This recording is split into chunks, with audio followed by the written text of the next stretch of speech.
دوای نزیکەی 11 ساڵ لە چاوەڕوانی و ناڕەحەتی و گرتبوونەوە خۆپیشاندان دوجار وەزارەتی پەروەردەی حکوومەتی ماوە بەسەرچووی هەرێم بڕیاری بە گرێبەستکردنی بۆ 38,000 مامۆستای وانەبێژ دەرکرد لەسەر داهاتی ناوخۆ. پەیامی مامۆستایانی وانەبێژ لە بەغدادی پایتەختەوە. بڕیارەکە بووە هۆی دڵخۆشی مامۆستایانی وانەبێژ، لەگەڵ ئەوەشدا هیواخوازن ئەم بڕیارە تەنها بانگەشەی هەڵبژاردننی دەسەڵات نەبێت و بە زووترین کات بچێتە بواری جێبەجێکردنەوە. هاوکات وانەبێژان سوپاسی کەناڵی پەیام دەکەن کە ڕۆڵێکی بەرچاو و گرنگی هەبوو لە گەیاندنی پەیام و داواکاریەکانی مامۆستایانی وانەبێژ لە سەرەتا تا کۆتا هەنگاو.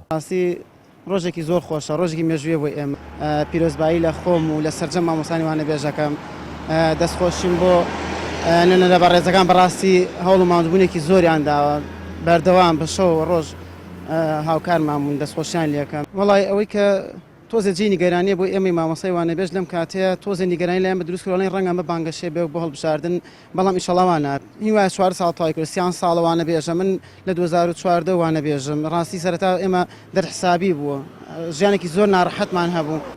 دەستخۆشتان لێکم بەڕاستی هەمیشە لەگەڵمان بوون. ئێمە کاتێکە خۆپیشاندانمان کرد، کاتێکە لە بەردەم پەروەردە بووین، هەموو ڕۆژێ پەیامی لێ بووە. پەیام هەمیشە لەگەڵ وانەبێژان بوونە، لەگەڵ ئەم جیلی ئێمە بوون. زۆر سوپاسانەکەم و دەستخۆشتان لێ.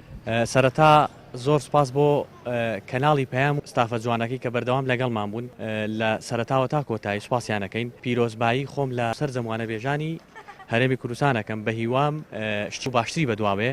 ئینشاءالله ئەم گرێبەستە دوا ناخۆشی ئەبێ ئیتر ناچینەوە سەر ئەوەی کە جارێکیکە هەوڵ بۆ خۆپیشاندانی ئەو بدەین. ڕاستە و خۆ لە دوای 2 ساڵ گرێبەستی ئەبین بە هەمیشەیی و ئەم بڕیاری بوون بە گرێبەسش کە بڕیاری لەسەر دراوە و هەموو کارێکی باش و چاک شایانی دەستخۆشیە بە هیواین هەنگاوی باشتر و چاکتری بە دواوە بێ. لە کۆتاییشە ئەمەوێ ئەوە بڵێم کە مامۆستایانی وانەبێژ تاکە چین بوون کە مافیان زۆر خورا بوو کە مەزڵوم لێکراو بوون، بە هیوان بەم بڕیارە بە زووترین کات لە ماوەی هەفتەیەک بۆ 2 هەفتە کە خۆیان ئاماژیان پێکرد بچێتە بواری جێبەجێکردن و موچەی مانگینۆ بە موچەی گرێبەستی وەربگرین و لە قایمەی وانەبێژی و لیستی وانەبێژی ڕزگارمان بێت و کۆتایی بە نەهامەتیەکانی مامۆستایانی وانەبێژ بێ.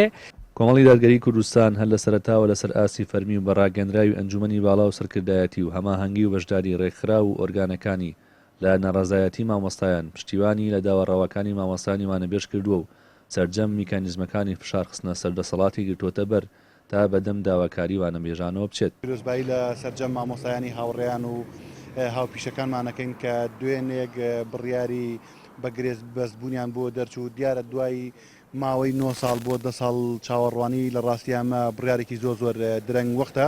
ئێمازانین لە ساڵی 2012 بۆ 2013ەوە عادەتەن تاعینات دامەزراندن لە شوێنە گشتەکانە نەماوە. مامۆستایانی وانەبێژ بەڕاستی وەکو مامۆستایانی میلاک لە ئەرک و پیشیا هیچ ڕۆڵێکیان کەمتر نییە. بڕیارەکە بڕیارێکی درەنگ وەختە، بەرحاڵ ئێمە پیرۆزبایان لەکەین.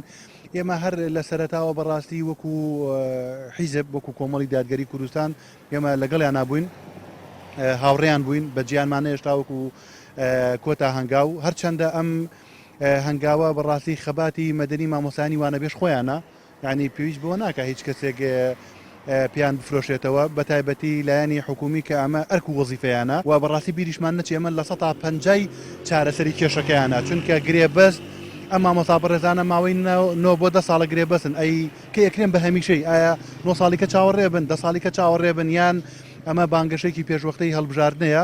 لە هەموو حاڵەتەکانە ئێمە پیرۆزبایان لەکەین.